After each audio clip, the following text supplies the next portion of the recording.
Okay, everybody, this is my video to let you know what's been going on the last week or so. 2 weeks, something like that.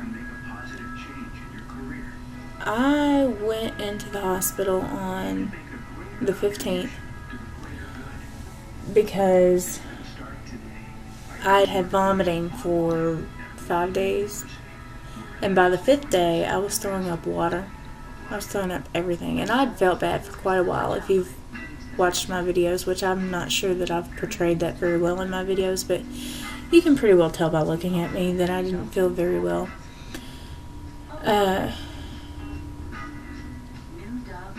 Anyway. So I went to the local hospital because my surgeon advised me to do that because he's 2.5 hours away. And I'm a college student, and I don't have a lot of money to be making that drive every time that I don't feel good. And I haven't felt good since before I got dehydrated 4 weeks ago. Well, they admitted me to the hospital here without calling my surgeon, which I gave them the number when I got there. They led me to believe that they had talked to my surgeon, admitted me to the hospital, ran all kinds of tests on me, kept me there until all of my electrolytes bottomed out. They blew my IV, had to put in a PICC line, which I called the three-headed beast. That hole right there, which looks really small in the video, but it's not that small, had the PICC line in it. It's a three-headed IV that goes all the way to your heart through a really deep vein. And that was an experience. But at least that way they could run more than one thing, and they didn't have to stick me anymore because they blew every vein from my shoulders to my fingertips. And literally to my fingertips. I had a really insane phlebotomist who, when she blew all my other veins, decided that she was going to get a vial of blood out of my fingertips. So she pricked my fingertip and squeezed my finger. Oh, could have killed that woman. Anyway, so I blew my IV, they put the PICC line in, didn't use it again, transported me to Louisville by ambulance. I never want to see the inside of an ambulance ever again because they didn't use the PICC line, and therefore I had been 36 hours without fluids and without nausea medication. So I'm hurling my guts up. And the hospital here kept saying there was no way I was going to end up dehydrated. 36 hours of throwing up and peeing with nothing going in. But I'm not supposed to be dehydrated. Let's think about that for a minute. I don't even have a medical degree. And that doesn't make sense to me. Anyway, I make it to Louisville. I go into Norton Hospital. They are great. They are wonderful. Best care I've ever gotten in my life. And they're like, you are insanely dehydrated. So they gave me 2 bolus IVs right off the bat.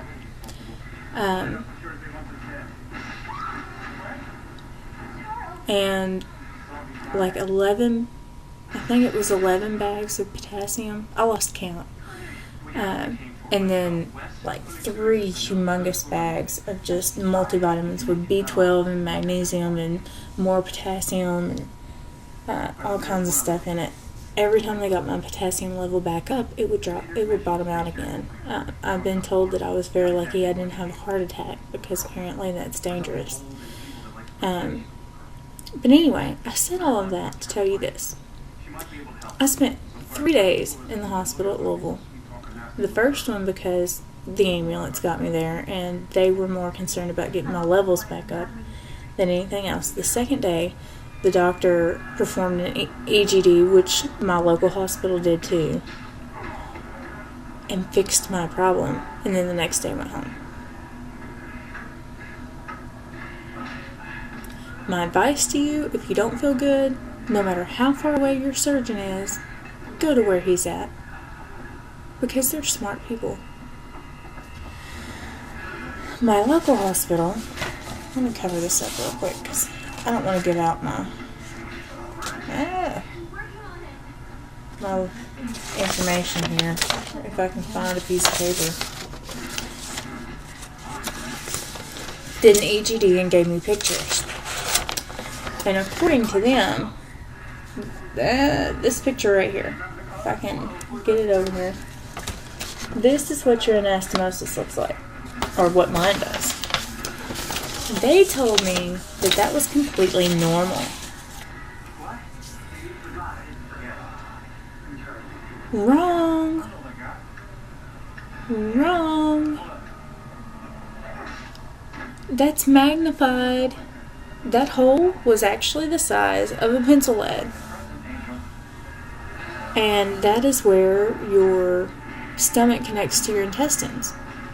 The hospital here was telling me that my small bowel had stopped functioning and that they were going to have to go in and pretty much remove the small bowel. I'm freaking out. As it turns out, nothing was making it into the small bowel. Idiots.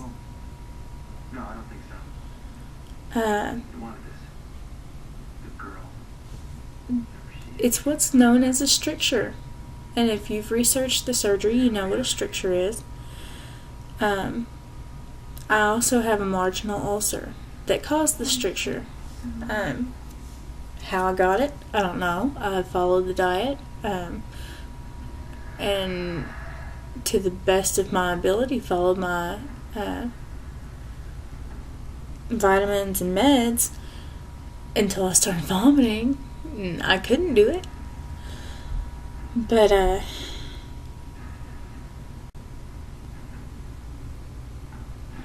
you know, crazy. Crazy. Anyway, to fix the stricture, during the EGD, when my surgeon did it, he said that that was entirely too small. He dilated the anastomosis to about the size of my pinky finger, about as big around as my pinky finger. I am back on liquids until I get to go back to him on the 14th. But let me tell you, I had instant relief. The vomiting stopped the minute he did it. And I've not had any trouble getting my liquids in. I'm on liquids until he gets to do the second half. He was afraid to do it all at once because he was afraid it would perforate. But, you know, it's fixed. Well, it's getting fixed. And I'm on the mend. But, I figured I would let you know. Number one, strictures happen. If you're throwing up your food and you're throwing up water, you may have an ulcer, and the ulcer can cause a stricture. So go and get that fixed. Go see your surgeon now. Don't wait like I did. And don't go to a hospital that doesn't do anything with bariatrics and expect them to call your surgeon like they say, because they ain't gonna do it. But anyway, I hope you all have a great week. I will talk to you Monday. Bye.